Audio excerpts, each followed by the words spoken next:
की बुनियाद पर लोगों को मुत्तहिद करना चाहिए कि नहीं करना चाहिए। तो आज मामला ये है कि आज इस मुल्क में अमन पसंद हिंदुओं की बड़ी तादाद है जो वक्फ बिल की मुखालफत कर रही है। जितने मज़ामीन आ रहे हैं अच्छे अच्छे बड़े बड़े लॉयर्स के, वो गैर मुस्लिम हैं जो कहते हैं कि वक्फ का ये काला कानून ये गलत है।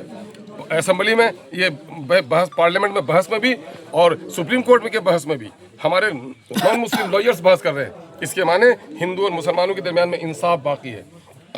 अगर हम वोट देते हैं मिस्टर सबा जफर को तो क्या हम अपनी मस्जिदों की हिफाजत कर पाएंगे? नहीं। सबा जफर टोपी लेकर आ जाए मस्जिदों में, कब्रिस्तानों में मिट्टी देने आ जाएं, लेकिन उसके अंदर का इंसान कब्रिस्तान पर कब्जा करने वालों के साथ है। क्या हमारे समाज का अच्छा कर सकता है? तो नौजवानों, ये वक्त आपका है।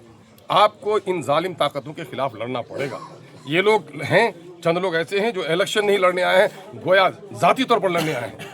अक्सर लोग बुजुर्ग कहते हैं कि इंसान जब बहस करता है तो दलीलों से बहस करता है। जानवर सिंग लड़ाता है, कुत्ता एक दूसरे को नोच डालता है, लेकिन इंसान हैवान नातिक है। वो लफ्ज़ों से, अपनी बातों से, अपनी दलीलों से अपनी बात को रखवाता है। जिस तरह से कुत्ता हार जाता है तो दांत निकालता है, इंसान जब बौखला जाता है तो डंडा निकालता है। तुम्हें डंडे नहीं निकालने हैं, तुम पढ़े लिखे नौजवान हो, तुमको अपने दलील से सारी बातें पेश करनी है कि हम इस इलाके को हिंदू और मुसलमानों के अमन का गहवारा बनाकर रखेंगे। पिछले 5 सालों में हिंदू और मुसलमानों में कोई तनाव देखे? पिछले 5 सालों में इस इलाके की एक एक मुद्दे को असेंबली में उठाया गया कि नहीं?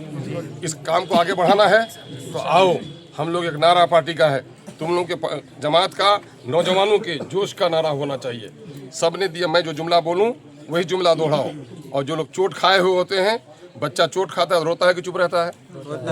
तो चोट जितनी ज़्यादा लगती है उतना ज़्यादा रोता है। तो चोट जिसको जितनी लगी है, तुमको नौकरियों से महरूम रखा गया, तुम्हारे बुजुर्गों की दाढ़ियाँ नोची गई, तुम्हारे कब्रिस्तानों पर कब्जा किया, गुलनाज को जलाया गया, सनोबर को मारा गया। इस मुल्क में हिंदू और मुसलमानों के दरमियान में नफरत फैलाई गई।